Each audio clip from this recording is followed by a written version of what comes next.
નામ કુંભાણી જાનકી છે। હું શેરગઢ 1 માં BLO તરીકે છું અને શેરગઢ કન્યા શાળામાં શિક્ષક તરીકે છું। મોટી સમસ્યા તો એ છે કે એક તો બૂથની અંદર મતદારો ઝાઝા છે, ઉપરથી ત્યાં જે મોટા ભાગના લોકોનો વ્યવસાય છે એ ખેતીનો છે, એટલે સવારે વહેલા તે લોકો નીકળી જાય છે અને સાંજે છે ઘરે આવે છે। એનું કામ એ અધૂરું મૂકીને કંઈ ઘરે આપણા માટે તો એ રોકાવાના નથી। તો જે આખા દિવસમાં જે અમને કામગીરી સોંપે છે તો એ અમે દિવસે તો કરી જ નથી શકતા।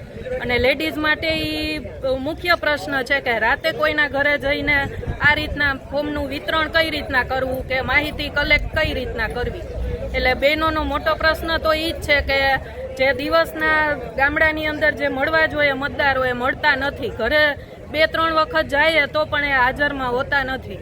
અને બીજો અમારી એક મોટી મુશ્કેલી એ છે કે અમારા જે પ્રાઇવેટ નંબર છે એ અત્યારે આખા ગામમાં બધે લીક થઈ ગયા છે।